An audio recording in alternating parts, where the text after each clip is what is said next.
Hello students, my name is Ranjit Singh ਤੇ ਤੁਸੀਂ ਦੇਖ ਰਹੇ ਹੋ ਮੇਰਾ YouTube channel Ranjit institute of mathematics.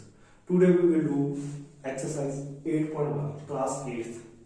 ਕੰਪੇਅਰਿੰਗ quantities. ਅਸੀਂ ਕੀ ਕਰਨਾ ਹੈ ਕਿ ਕੁਆਂਟੀਟੀਜ਼ ਨੂੰ ਕੰਪੇਅਰ ਕਰਨਾ ਹੈ। ਕੁਆਂਟੀਟੀਜ਼ ਨੂੰ ਕੰਪੇਅਰ ਕਰਨ ਦਾ ਮਤਲਬ ਕਿ ਸਾਡੇ ਕੋਲੇ ਦੋ ਜਿਹੜੀਆਂ ਕੁਆਂਟੀਟੀਜ਼ ਹੋਣਗੀਆਂ ਜਾਂ ਤਿੰਨ ਕੁਆਂਟੀਟੀਜ਼ ਹੋਣ ਜਾਂ ਚਾਰ ਕੁਆਂਟੀਟੀਜ਼ ਹੋਣ, ਉਹਨਾਂ ਨੂੰ ਅਸੀਂ ਆਪਸ ਵਿੱਚ ਕੰਪੇਅਰ ਕਰਨਾ। ਬਟ ਇਸ ਚੈਪਟਰ ਦੇ ਵਿੱਚ ਜਸਟ ਅਸੀਂ कहना दो क्वांटिटी सानू गिवन होनी है, दोनों क्वांटिटीज ਨੂੰ ਅਸੀਂ ਆਪਸ ਵਿੱਚ ਕੰਪੇਅਰ ਕਰਨਾ ਤੇ ਉਹਨਾਂ ਦੀ ਰੇਸ਼ੀਓ ਫਾਈਂਡ ਕਰਨੀ ਹੈ। ਹੁਣ ਰੇਸ਼ੀਓ ਕੀ ਹੈ? ਰੇਸ਼ੀਓ ਦਾ ਮਤਲਬ ਹੈ ਇੱਕ ਕੁਆਂਟੀਟੀ ਦੇ ਕੰਪੈਰੀਜ਼ਨ ਦੂਸਰੀ ਕਿੰਨੀ ਹੈ। ਜਿਵੇਂ ਕਿ ਸਾਡੇ ਕੋਲ ਇਸ ਕੁਐਸਚਨ ਦੇ ਵਿੱਚ ਕੀ ਹੈ, ਫਸਟ ਕੁਐਸਚਨ ਹੈ ਸਪੀਡ ਆਫ ਅ ਸਾਈਕਲ। ਇੱਕ ਸਾਈਕਲ ਦੀ ਸਪੀਡ ਹੈ ਜਿਹੜੀ ਉਹ ਹੈਗੀ 50 ਕਿਲੋਮੀਟਰ ਪਰ hour and to the speed of scooter the speed ਜਿਹੜੀ ਹੈਗੀ ਉਹ 30 ਕਿਲੋਮੀਟਰ ਪਰ ਆਵਰ ਹੈ। ਇਹਦੀ ਅਸੀਂ ਰੇਸ਼ੋ ਫਾਈਂਡ ਕਰਨੀ ਹੈ। ਰੇਸ਼ੋ ਕਿਸ ਤਰ੍ਹਾਂ ਫਾਈਂਡ ਕਰਾਂਗੇ? ਇੱਕ ਤਾਂ ਅਸੀਂ ਦੋ ਗੱਲਾਂ ਦੇ ਇੱਥੇ ਖਿਆਲ ਰੱਖਣਾ। ਫਸਟ ਵਨ ਕਿ ਜਿਹੜੀ ਦੋ ਕੁਆਂਟੀਟੀਜ਼ ਨੂੰ ਕੰਪੇਅਰ ਕਰ ਰਹੇ ਹਾਂ ਉਹਨਾਂ ਦੀ ਯੂਨਿਟ ਹੈ ਜਿਹੜੀ ਉਹ ਸੇਮ ਹੋਣੀ ਚਾਹੀਦੀ ਹੈ। ਯੂਨਿਟ ਸੇਮ ਹੋਣ ਦਾ ਮਤਲਬ ਜੇ ਇੱਕ ਕਿਲੋਮੀਟਰ 'ਚ ਹੈ ਨਾ ਤਾਂ ਦੂਸਰਾ ਵੀ ਕਿਲੋਮੀਟਰ 'ਚ ਹੀ ਹੋਣੀ ਚਾਹੀਦੀ ਹੈ ਦੂਸਰੀ ਯੂਨਿਟ। ਇਹ ਖਿਆਲ ਰੱਖਣਾ। ਸਮ ਟਾਈਮ ਇਦਾਂ ਹੁੰਦਾ ਵੀ ਇੱਥੇ ਮੈਂ ਮੀਟਰ ਲਿਖਦਾ, ਇੱਥੇ ਕਿਲੋਮੀਟਰ ਲਿਖਦਾ, ਦੈਨ ਤੁਹਾਨੂੰ ਆਪਸ ਨੂੰ ਕਨਵਰਟ ਕਰਨਾ ਪਏਗਾ। ਕਨਵਰਟ ਕਰਨ ਵਾਸਤੇ ਤੁਸੀਂ ਵੀਡੀਓ ਲੈਕਚਰ ਮੇਰਾ ਦੇਖ ਸਕਦੇ ਹੋ, ਜਿਹੜਾ ਕਿਲੋਮੀਟਰ ਜਾਂ ਮੀਟਰ ਸੈਂਟੀਮੀਟਰ ਨੂੰ ਆਪਸ ਕਨਵਰਟ ਕਰਨਾ, ਉਹਦਾ ਮੈਂ ਲਿੰਕ ਡਿਸਕ੍ਰਿਪਸ਼ਨ 'ਚ ਰੱਖ ਦੂੰਗਾ, ਦੈਨ ਤੁਸੀਂ ਉੱਥੇ ਜਾ ਕੇ ਉਹਨੂੰ ਦੇਖ ਸਕਦੇ ਹੋ। ਹੁਣ ਇੱਥੇ ਸਾਡੇ ਕੋਲ ਕਿ ਇੱਥੇ ਹੁਣ ਇਹ ਇਸ ਕੁਐਸਚਨ ਦੀ ਗੱਲ ਕਰੀਏ, ਇਹਦੇ ਵਿੱਚ ਉਹ ਸੇਮ ਯੂਨਿਟ ਹੈ, ਦੈਨ ਸਾਨੂੰ ਕੋਈ ਦਿੱਕਤ ਨਹੀਂ। ਅਸੀਂ ਰੇਸ਼ੋ ਫਾਈਂਡ ਕਰਨੀ ਚਾਹੁੰਦੇ ਹਾਂ ਕਿਉਂਕਿ ਕੁਐਸਚਨ ਦੇ ਵਿੱਚ ਇਹ ਪੁੱਛਿਆ find the ratio of these. So required ratio ਹੈ ਜਿਹੜੀ ਸਾਡੇ ਕੋਲ रिक्वायर्ड रेशियो वो की आएगी। रेशियो मींस ऐसे इन दो ही रेशियो फाइंड कर रहे हैं। तो पहला से वो लिखना speed of cycle to the speed of scooter, that means to the with respect to ਅਸੀਂ ਸਾਈਕਲ ਦੀ ਸਪੀਡ ਚੈੱਕ ਕਰ ਰਹੇ ਹਾਂ with respect to scooter, that means ਸਾਨੂੰ ਕੀ ਜਿਹੜੀ ਸਾਈਕਲ ਦੀ ਸਪੀਡ ਆ ਉਹ ਪਹਿਲਾਂ ਲਿਖਣੀ ਪਏਗੀ। ਯਾਨੀ ਕਿਦਾਂ ਕਿ speed of cycle ratio, this is the sign of ratio, speed of scooter। so इथे ਅਸੀਂ ਇਹਦੀ ਵੈਲਿਊ ਪੁੱਟ ਕਰਾਂਗੇ 50 ਕਿਲੋਮੀਟਰ ਰੇਸ਼ੋ 30 ਕਿਲੋਮੀਟਰ। ਨਾਓ ਅਸੀਂ ਇਹਨੂੰ ਫ੍ਰੈਕਸ਼ਨ 'ਚ ਲਿਖਾਂਗੇ। ਇਹਨੂੰ ਕੈਸੇ ਸੌਲਵ ਕਰਾਂਗੇ? ਸਾਡੇ ਕੋਲ ਕਿੰਨਾ ਆ ਜਾਏਗਾ, ਦੇਖੋ ਇਹ ਵੀ ਇਦਾਂ कैंसिल हो जाए। सो साडे कोल कितना आ गया 1:2। This is the ratio of this question. Now let's come to the next question. Yes, ਹੁਣ ਸਾਡੇ ਕੋਲ ਦੋ ਕੁਐਸਚਨ ਹੋਰ ਨੇ ਇਹਦੇ ਵਿੱਚ ਪਾਰਟ ਬੀ ਐਂਡ ਸੀ। ਉੱਥੇ ਕੀ ਹੈ, ਇੱਥੇ ਦੇਖੋ ਸਾਡੇ ਕੋਲ ਯੂਨਿਟ ਹੈ ਜਿਹੜੀ ਉਹ ਅਲੱਗ-ਅਲੱਗ ਹੈ। ਇੱਕ 5 metre to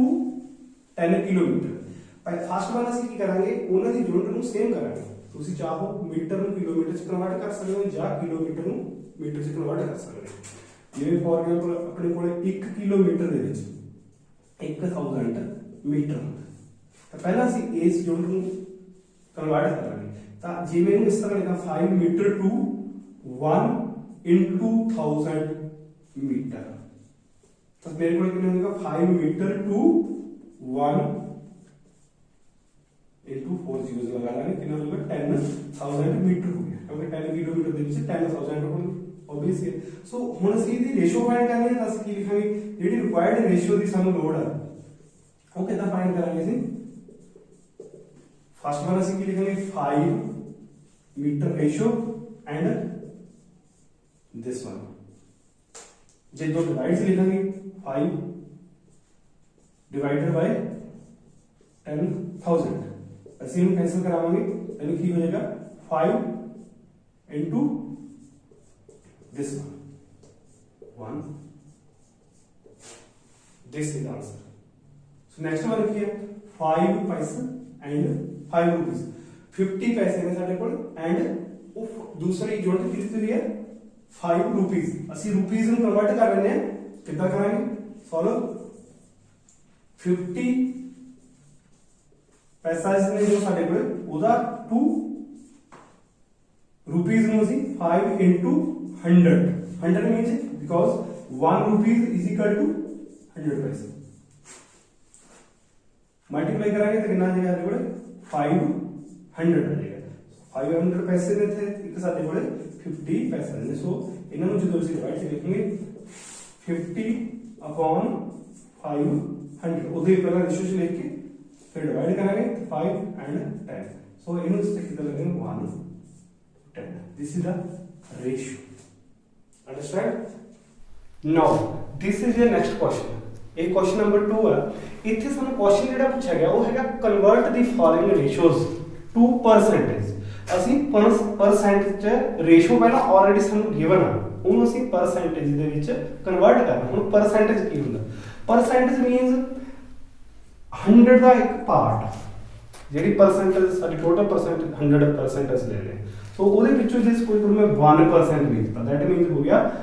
1 upon 100 2 ਲਿਖਤਾ 2% that means 2 upon 100 ਹੁਣ ਜਦੋਂ ਵੀ ਮੇਰੇ ਕੋਲ परसेंट ਲਿਖਿਆ ਹੋਇਆ दैट मींस ਉਹ ਇੱਕ 100 ਆਊਟ ਆਫ 100 ਉਹ ਪਾਰਟ ਵਾਲਾ ਜੇ ਇੱਥੇ ਮੇਰੇ ਕੋਲ 25% ਲਿਖਿਆ दैट मींस 25% परसेंट मींस ਕਿ ਤੁਸੀਂ ਕੀ ਕਰਨਾ 25 ਆਊਟ ਆਫ 100 ਇਹਨੂੰ ਕੈਨਸਲ ਆਊਟ ਕਰਾ ਕੇ ਤੁਸੀਂ ਉਹ ਰੇਸ਼ੀਓ ਚ ਫਿਰ ਬਾਅਦ ਚ ਕਨਵਰਟ ਕਰ ਸਕਦੇ ਹੋ ਰੇਸ਼ੀਓ ਤੋਂ ਇਦਾਂ ਹੀ ਆਪਣੇ ਕੋਲ ਜੇ ਰੇਸ਼ੀਓ ਹੈ ਦੈਨ ਉਹ ਤੋਂ ਅਸੀਂ ਕੀ ਕਰ ਸਕਦੇ ਹਾਂ ਪਰਸੈਂਟੇਜ ਦੇ ਵਿੱਚ ਉਹਨੂੰ ਕਨਵਰਟ ਕਰ ਸਕਦੇ ਹਾਂ ਜਿਵੇਂ ਹੁਣ ਸਾਡੇ ਕੋਲ ਕੀ ਇੱਥੇ 3:4 ਅਸੀਂ ਲਿਖਦੇ ਹਾਂ ਤੇ 3/4 ਤਾਂ 3/4 ਲਿਖਿਆ into 100 ਲਿਖਿਆ ਬਟ 100 ਨਹੀਂ 100 ਦੇ ਨਾਲ ਜ਼ਿਆਦਾ ਤੁਸੀਂ ਪਰਸੈਂਟ ਲਿਖੋਗੇ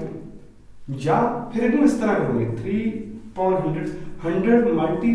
ਮਲਟੀਪਲਾਈ ਵੀ 100 ਨਾਲ ਡਿਵਾਈਡ ਵੀ 100 ਨਾਲ ਇਹਦਾ ਕੀ ਮਤਲਬ ਇਹਦਾ ਮਤਲਬ ਇਹ ਹੈ ਮੈਥਮੈਟਿਕਸ ਦੇ ਵਿੱਚ ਅਸੀਂ ਕੋਈ ਵੀ ਕੈਲਕੂਲੇਸ਼ਨ ਆਪਣੇ ਕੋਲੋਂ ਕੁਝ ਨਹੀਂ ਕਰ ਸਕਦੇ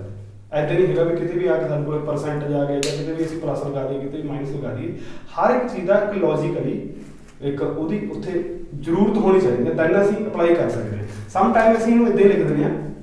जे सॉल्व करिए कि 100 पहला 100 लिखता परसेंट लिखा नहीं बाद सॉल्व करके उहदे नाल परसेंट ला देंगे this is a wrong so असीं ट्राई करना कि ਪਹਿਲਾਂ ਉਹਨੂੰ ਸਮਝਣਾ ਵੀ ਜੇ 100 ਲਗਾਇਆ ਤਾਂ ਕੌਣ ਲਗਾਇਆ ਤੁਸੀਂ 100% ਦੀ ਗੱਲ ਕਰ ਰਹੇ ਆ ਤਾਂ 100% ਜਾਂ ਤੁਸੀਂ ਐ ਸਮਝੋ ਵੀ ਮੈਂ ਇਹਨੂੰ 100 ਨਾਲ ਹੀ ਮਲਟੀਪਲਾਈ ਕੀਤਾ 100 ਨਾਲ ਹੀ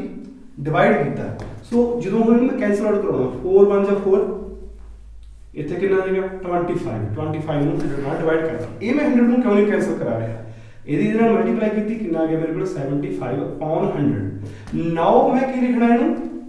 75% ਇਹਨੂੰ ਇਸ ਤਰ੍ਹਾਂ ਲਿਖਿਆ ਜਾਏਗਾ ਇਦਾਂ ਨਹੀਂ ਲਿਖਣਾ ਕਿ 3/4 ਲਿਖਤਾ 100 ਨਾਲ ਮਲਟੀਪਲਾਈ ਕਰੋ ਐਂਡ ਕੈਨਸਲ ਕਰਾਓ ਜੀ ਸਾਡੇ ਕੋਲ ਕਿੰਨਾ ਹੋ ਗਿਆ 25 ਆ ਗਿਆ ਤਾਂ ਮਲਟੀਪਲਾਈ ਕਰ ਦਿਓ 35 ਆ ਗਿਆ ਅੱਛਾ ਜੀ ਹੁਣ ਇਹਦੇ ਨਾਲ ਪਰਸੈਂਟ ਲਿਖ ਦਿਓ ਦਿਸ ਇਜ਼ ਰੌਂਗ ਐਦਾਂ ਤੁਸੀਂ ਨਹੀਂ ਲਿਖਣਾ ਪ੍ਰੋਪਰ ਵੇ ਚ ਐਦਾਂ ਮੈਂ ਪਹਿਲਾਂ 100 ਜਾਂ ਤਾਂ ਇਦਾਂ ਲਿਖੋ ਜ਼ਿਆਦਾ ਇੱਥੇ ਪਰਸੈਂਟ ਹੀ ਲਿਖੋ ਆਲਰੇਡੀ ਫਿਰ ਤਾਂ ਤੁਸੀਂ ਇਹਨੂੰ ਕੈਨਸਲ ਕਰਾ ਕੇ ਪਰਸੈਂਟ ਰਹਿ ਸਕਦੇ ਜੇ ਇੱਥੇ ਪਰਸੈਂਟ ਨਹੀਂ ਹੈਗਾ ਤੇ ਤੁਸੀਂ ਇਸ ਤਰ੍ਹਾਂ ਕਰ ਦਿਓ ਦਿਸ ਇਜ਼ ਰੌਂਗ ਇੱਥੇ ਪਰਸੈਂਟ ਦੁਬਾਰਾ ਅਗੇਨ ਸਮਝਣ ਦੀ ਕੋਸ਼ਿਸ਼ ਕਰੋ ਇਸ ਗੱਲ ਨੂੰ ਕਿ ਅਸੀਂ ਸਾਡੇ ਕੋਲੇ 3/4 ਮੈਂ ਇੱਥੇ 100 ਲਿਖਿਆ ਕੈਨਸਲ ਆਊਟ ਕਰਾਇਆ 3/4 ਲਿਖਿਆ 100% ਲਿਖਿਆ ਐਂਡ 3/4 ਲਿਖਿਆ 100 ਆਊਟ ਆਫ 100 ਲਿਖਿਆ ਤਿੰਨ ਮੈਥਡ ਜਿਹੜਾ ਇਹ ਮੈਥਡ ਹੈ ਇਹਨੂੰ ਕੈਨਸਲ ਕਰਾਇਆ 25 ਆ ਗਿਆ ਇਹਨੂੰ ਇਹਦੇ ਨਾਲ ਮੈਂ ਮਲਟੀਪਲਾਈ ਕਰਦਾ ਤਾਂ 25 ਨੂੰ 3 ਨਾਲ ਦੈਨ ਕੀ ਹੋ ਜਾਊਗਾ 75 बाद ਦੇ ਵਿੱਚ ਪਰਸੈਂਟੇਜ ਕਨਵਰਟ ਨਹੀਂ ਹੋਇਆ ਇਹਦਾ ਇੱਕ ਨੰਬਰ ਹੋ ਗਿਆ 75 ਪਰਸੈਂਟੇਜ ਦੀ ਗੱਲ ਹੀ ਨਹੀਂ ਤਾਂ ਬਾਅਦ ਵਿੱਚ ਇੱਥੇ ਲਾਤਾ ਦਿਸ ਇਜ਼ ਰੌਂਗ ਅਸੀਂ ਕੀ ਕਰਨਾ 100% ਨਾਲ ਮਲਟੀਪਲਾਈ ਕੀਤਾ ਦੈਟ ਮੀਨਸ ਕੀ ਹੋ ਗਿਆ ਹੁਣ 4 ਨੂੰ ਜਦੋਂ ਇਹਦੇ ਨਾਲ ਮੈਂ ਕੈਨਸਲ ਆਊਟ ਕਰਾਇਆ ਤਾਂ ਕੀ ਹੋ ਜਾਊਗਾ ਮੇਰੇ ਕੋਲ 75% ਜਾਂ ਤੁਸੀਂ ਐਂ ਸਮਝੋ ਵੀ 100 ਨਾਲ ਹੀ ਮਲਟੀਪਲਾਈ ਕੀਤਾ ਸੀ 100 ਨਾਲ ਹੀ ਡਿਵਾਈਡ ਕੀਤਾ ਸੀ ਇਸ ਨੂੰ ਮੈਂ ਸਿਰਫ ਕੈਨਸਲ ਕਰਾ ਰਿਹਾ 25 तो 75 upon 100 ਹੁਣ 75 ਜਿਹੜਾ upon ਚ ਜਿਹੜਾ ਇਹਦਾ ਮਤਲਬ ਕੀ ਹੁੰਦਾ ਪਰਸੈਂਟ ਕਿਉਂਕਿ ਜੇ 1% ਲਿਖਿਆ that means 1 upon 100 ਸੋ ਇਹਨੂੰ ਇਦਾਂ ਵੀ ਕਹਿ ਸਕਦਾ 75 into 1 by 100 ਇਸੇ ਲਈ ਇਸ ਨੂੰ ਲਿਖਾਂਗੇ 75% understand so let's do next question ਕੀ ਹੈ 2/3 ਇੱਥੇ ਸੇਮ ਅਗੇਨ ਅਸੀਂ ਕੀ ਕਰਾਂਗੇ 100 ਜਦ ਪਰਸੈਂਟ ਲਿਖੋ ਜਾਂ ਮਲਟੀਪਲਾਈ ਐਂਡ ਡਿਵਾਈਡਡ ਬਾਈ 100 ਹੁਣ ਅਸੀਂ ਕੀ ਕਰਾਂਗੇ आ 100 ਨੂੰ ਅਸੀਂ ਯੂਜ਼ ਨਹੀਂ ਕਰਨਾ ਨੀਚੇ ਵਾਲੇ ਕਿਉਂ ਕਿਉਂਕਿ ਇਹਦਾ ਅਸੀਂ ਬਾਅਦ ਚ ਪਰਸੈਂਟ ਚ ਲਿਖ ਰਹੇ ਹਾਂ ਪਰਸੈਂਟ 1/100 ਨੂੰ ਅਸੀਂ ਪਰਸੈਂਟ ਲਿਖਣਾ ਬਾਅਦ ਦੇ ਵਿੱਚ ਉਹ ਅਸੀਂ ਇਹਨਾਂ ਦੀ ਕੈਲਕੂਲੇਸ਼ਨ ਕਰਾਂਗੇ ਕੈਲਕੂਲੇਸ਼ਨ ਕਰਨ ਵਾਸਤੇ ਜਾਂ ਤਾਂ ਇਹ ਕੈਂਸਲ ਹੁੰਦਾ ਉਹ ਕੈਂਸਲ ਨਹੀਂ ਹੋ ਰਿਹਾ ਸਾਡੇ ਕੋਲ ਤਾਂ 2 ਨੂੰ ਮੈਂ 100 ਨਾਲ ਮਲਟੀਪਲਾਈ ਕਰ ਦਿੰਦਾ ਹੋ ਗਿਆ 200 ਡਿਵਾਈਡਡ ਬਾਈ 3 ਇਨਟੂ ਹੁਣ ਇੱਥੇ ਪਰਸੈਂਟ ਹੋ ਗਿਆ 1/100 ਦਾ ਜਾਂ ਇੱਥੇ ਤੁਸੀਂ ਇਨਟੂ 100 ਹੀ ਰੱਖ ਸਕਦੇ ਸੀ ਵੈਸੇ ਤਾਂ ਕੈਂਸਲ ਹੁੰਦਾ ਕੈਂਸਲ ਤਾਂ ਪਰ ਆਪਾਂ ਕਰਾਈ ਆਪਣੇ ਕੋਲੋਂ ਮਲਟੀਪਲਾਈ ਤੇ ਡਿਵਾਈਡ ਸੋ ਕੈਂਸਲ ਤਾਂ ਨਹੀਂ ਕਰਵਾਉਣਾ ਹੁਣ ਅਸੀਂ 200 ਨੂੰ ਸਿੰਪਲੀ 3 ਨਾਲ ਕੀ ਕਰਾਂਗੇ ਡਿਵਾਈਡ ਕਰਾਂਗੇ 6 3 ਦਾ 18 and 2 फिर 6 3 18 and then 2 पॉइंट तो बाद जो भी फिर 6 आ जाएगा सो ਅਸੀਂ ਇਹਨੂੰ ਲਿਖਦੇ ਹਾਂ 66.6% ਇਹਦੇ ਉੱਤੇ ਤੁਸੀਂ ਐਦਾਂ ਬਾਹਰ ਇੱਕ ਲਗਾ ਸਕਦੇ ਹੋ ਜਾਂ ਇਦਾਂ ਹੀ ਆਨਸਰ ਇਹ ਵੀ ਆਨਸਰ ਹੋ ਸਕਦਾ ਤੁਸੀਂ ਇੱਥੇ ਆਨਸਰ ਲਿਖ ਦਿਓ ਜੇਕਰ ਤੁਸੀਂ ਇਹਨੂੰ ਇਦਾਂ ਲਗਾਉਣੇ ਹੋ ਕਿਉਂਕਿ ਇਹ ਇੱਕ ਨਾਨ ਟਰਮੀਨੇਟ ਨੰਬਰ ਹੈ 6 × 6 × 6 ਇਹ ਜਿਹੜਾ ਨੰਬਰ ਰਿਪੀਟ ਕਰਨਾ ਉਹਦੇ ਉੱਤੇ ਅਸੀਂ ਇਦਾਂ ਦਾ ਸਾਈਨ ਲਗਾ ਸਕਦੇ ਉਹਨੂੰ ਬੋਲਦੇ ਬਾਹਰ ਸੋ ਤੁਸੀਂ ਇਹਨੂੰ ਇਸ ਤਰ੍ਹਾਂ ਵੀ ਲਿਖ ਸਕਦੇ ਹੋ ਇਸ ਤਰ੍ਹਾਂ ਵੀ ਲਿਖ ਸਕਦੇ ਹੋ ਗॉट ਇਟ ਆਈ ਹੋਪ ਕਿ ਤੁਸੀਂ ਧਿਆਨ ਨਾਲ ਕੀਤਾ ਹੋਵੇਗਾ ਥੈਂਕ ਯੂ